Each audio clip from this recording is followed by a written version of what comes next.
Today, I'm delighted to welcome Nikki Malcom, the board chair of the Pacific Northwest Aerospace Alliance, who joins us today to take part in AeroTime's Women in Aviation campaign. Nikki has been working in aerospace and defense for over 2 decades. In her role as the board chair of PNAA, she is passionate about encouraging the next generation of people into the industry.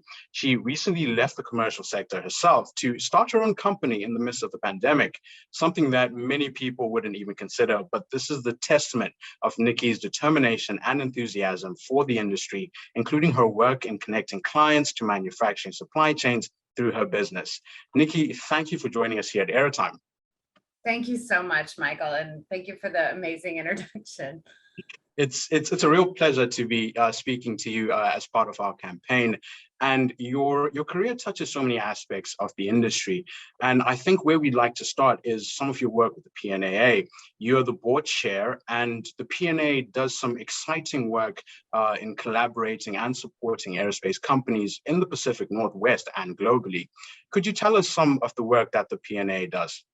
Yes, thank you. I appreciate it. So our mission is to support the global competitiveness of the Pacific Northwest aerospace industry, but it really doesn't stop there. We have reaches through our conference that we have. We have a large conference in February of every year. I think before pre-pandemic, it was close to 800 people that come to the attendance. So it's the largest Pacific Northwest aerospace conference. And we had delegations from Germany and Thailand and all over the world. So we drive this conference that brings connectivity through the whole world so that we can support the Pacific Northwest aerospace industry.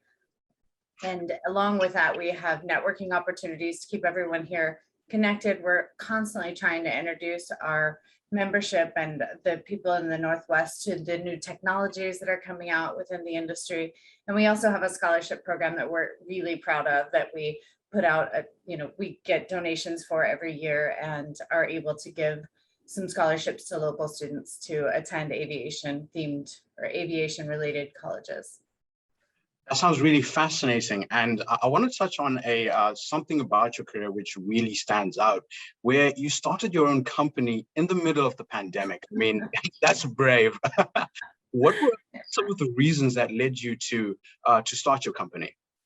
Yeah, I believe in the industry wholeheartedly. So I know that we were going to come back, there was going to be, a resurgence in the industry. And so I looked and thought, how can I support the industry? How can I utilize my experience to do the most?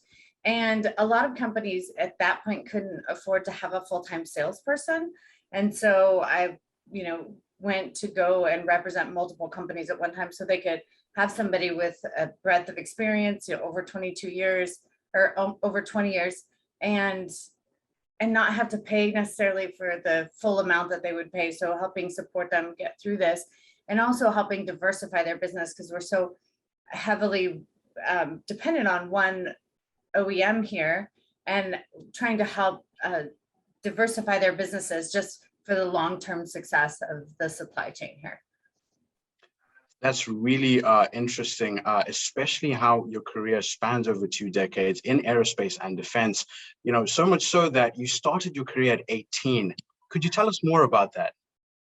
Yeah, people often ask me how I got in the aerospace industry, and I wish it were a better story, except that I went into a temp agency and they placed me at a company called TMX Aerospace, and they were the very beginning company that was created to support all the materials for the Boeing commercial and production aircraft. And so started there, and thankfully I had some incredible mentors at that company that really saw something in me and helped me become who I am today. So just going through different roles and ending up eventually here. You mentioned before that your career has really been all about people, and sometimes that really contributes in terms of driving your career forward and exploring so many different aspects of the industry. And talking about those aspects, what from the industry were the drivers that led you to decide that you wanted to build a career in the path that you chose? Anybody that's worked in aerospace for a long time will say it's like a vacuum. It just sucks you back in, and you can try to leave, but you get pulled back into this There's a couple of things, but mostly it's the people. I work with some of the most incredible people, and the customers and the network that I've built over the time that I've been in the industry is amazing. When I go to these events, it's like seeing old friends, and especially post-pandemic, going to some of these conferences and seeing people you haven't seen in such a long time. So the people is such a huge part of it, but also feeling like you're making a contribution to society, because aerospace is amazing. You get to make, as you can tell, I'm obsessed with airplanes. And so getting to be a part of that is incredible. And especially now in the time that we're in right now, there's so much new technology coming out, more than any other time that I can remember in my career, that's advancing things so fast at this cadence that's really exciting to be a part of. So, just when you think things, get hard, it picks back up and accelerates and gets you excited again. Talking about that discussion on people and the industry really coming together, the ordinary discussion, people would say that it's so easy to think that a career in aviation, you could only be a pilot, a cabin crew, or an engineer. And that's something that's just the common conversation. But to hear from you, what aspects from your career, your journey, would you say that people don't know about that they might be interested in knowing? Yeah, I'm on a mission to change that thought, right? I think that there's so much that people don't know exists in aerospace, and some of those jobs are really exciting and really challenging and rewarding. And I'm on a mission to change that. Not just from you have to be an engineer, but from an education standpoint too. It's like, it doesn't all look the same. And, when I was selling metal during part of my career, I would meet people and they'd say, wow, I never actually thought that there had to be somebody to sell metal to make the airplanes. And that's what I'm talking about. There's this vast supply chain, and there's different roles in every aspect of that supply chain. So there's so many different opportunities. And I think the thing that I would say the most about my career is it's been whatever I want it to be. Almost every role that I've taken hasn't existed before I took it. And so I really got to pioneer some of these roles within the company, which is something that I find to be exciting and makes me want to go to work every day. So there's something out there for everyone, no matter what gets you awake in the morning, what gets you out of bed. Talking about pioneering your career, really, taking on a role that hasn't been traveled by many people. Did you come across or encounter any barriers, really things that got in the way of your career, your career progressing? Did you encounter them? Sure. Yeah. I would say for me, especially having started in the industry so young, my communication skills probably weren't what they always could have been. And for me, that was one of the biggest barriers that I had bumped up against time and time again, is my inability to communicate effectively, which I've done a lot of work on and have improved. And obviously that's never all the way done, but I find that being able to really communicate like your desires and your vision are really crucial to success in the industry. And so, I definitely saw some challenges there. And looking at, so overcoming those challenges and some of the influences maybe that you experienced in your career, would you say that there were people that came along and mentored you, or, came along and gave you a bit of that drive or refined your vision? Yeah, on both sides of it. There were people that I wanted to prove wrong, so I drove. And then there were people who were really very supportive of me, that I would not be, like I mentioned before, I wouldn't be anywhere without a pretty decent handful of mentors that saw something in me. Mm-hmm. And I just want to come back to your work with the PNAA. You talked about scholarships, which I think is something that's so important in the industry, providing those opportunities, or a platform that enables people in the industry, without access to the opportunities, to push forward their careers. Could you talk about how the PNAA does work to further the careers of young people and people in the industry? Yeah, so we have the scholarship program, and we try to participate in some STEM projects where we can, donating our time and money to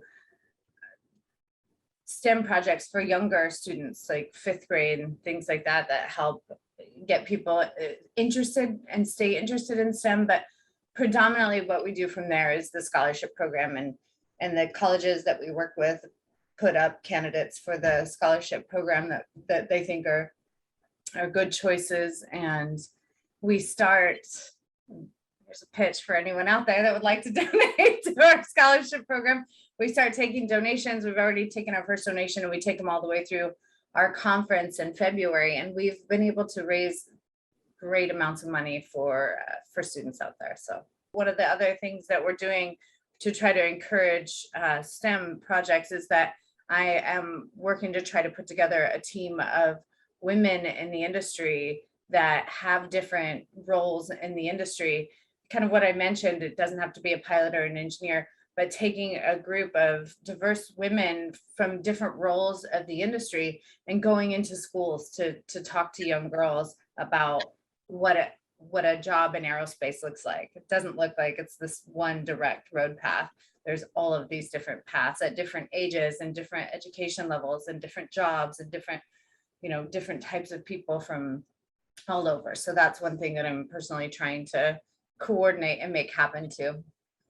I think it's so vital, having these scholarship in the industries from many organizations, especially during this time where COVID came in and affected the lives of almost everyone.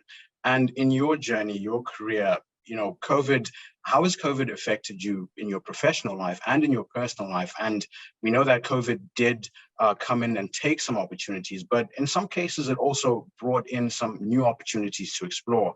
How has that experience been for you? Well, it's, the biggest thing that I say to people is that COVID made us uncomfortable. And you can make change when you're uncomfortable, and you can make change for the better or the worse, but you can see it as an opportunity to make things different. And multiple people had asked me, what are you doing starting your business in the middle of a pandemic? And I'm like, I'm already uncomfortable. So I might as well be uncomfortable pursuing something that I want, rather than just sitting here waiting for something to happen. Either way, I'm uncomfortable. So I'm going to choose my discomfort. And so, I think that having started my career so young, I became adaptable to change really easily. And so for me, it hasn't been quite as bad, just because I've always been able to adapt to change. And I think that that's the key to this, is like the thing that rocks people from my perspective is the uncertainty. And I try to live everything as it's uncertain. So I don't get, my boat doesn't get rocked as much, because I'm always prepared for rough waters. So. And I want to continue with your analogy. You talked about, your career rocking the boat. It didn't really rock the boat. And I just want to touch on, changes in the industry environment. What changes would you like to see in the future? And more specifically, what part do you want to play in that? That's a great question. I think that historically we're a very traditional industry, and that, from my perspective, has been a barrier to people coming into the industry. It ends up people being like people's family or things like that come in. So we don't get a lot of new entries into the industry unless somebody's really passionate about it. And I would like to see us not be as traditional as an industry and be, I don't want to say more casual, but more welcoming, more inclusive, more just bringing people to the table, because it's always kind of felt like this club that you have to have an invite to get into. And I would like to see it not be like that. I would like to see everyone welcome people into the industry. And I think as a one-on-one, the industry is really good at that. But for some reason, as a whole, we feel like this group of friends that's hard to break into, if you will. And so just really trying to become more welcoming as an industry, because once you get one-on-one and you talk to the people, as I mentioned before, it's incredible. It's just a matter of getting people to take the initiative to speak to you for the first time. There seems to be a disconnect. What would you say have been some of the most memorable moments of your career? Oh, there's so many.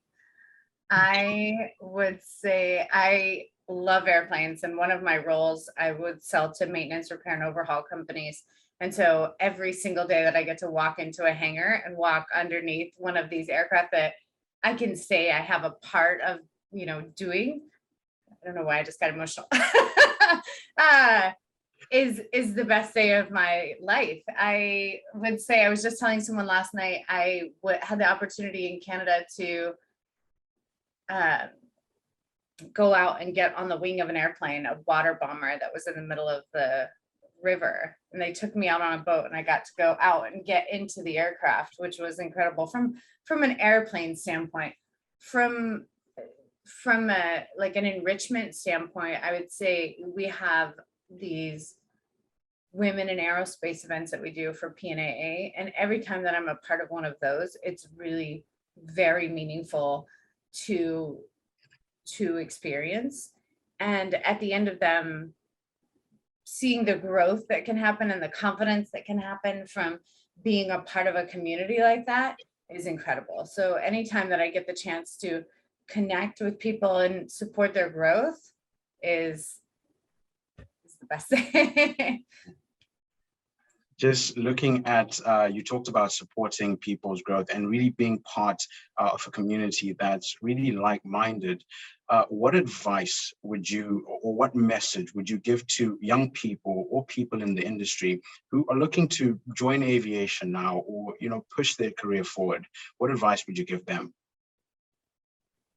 Reach out and ask for support. I think that is something that I wish that I had done earlier in my career, because the people in the industry are willing to help you. And a lot of times everyone is busy, so they're not going to reach down and say, what do you need? But if you ask for support and you ask for the things, from my experience, there's never been something that I've asked for that people have refused or said no to. There's a woman that goes to one of the colleges here, and she's been coming to our events, and it's incredible to see the support that she's getting. We've arranged interviews for her with engineers and things like that. And the community is really just diving and pouring themselves into this person. And I would say, as a young person, whether you're in the industry or you're in schools, like, find people and ask for support. Nikki, thank you for joining AeroTime today and for sharing your story, your thoughts, and passion for the industry. Thank you so much, Michael. I really appreciate the opportunity to be here. And I just would love to close with the idea that aerospace is an incredible industry to be in.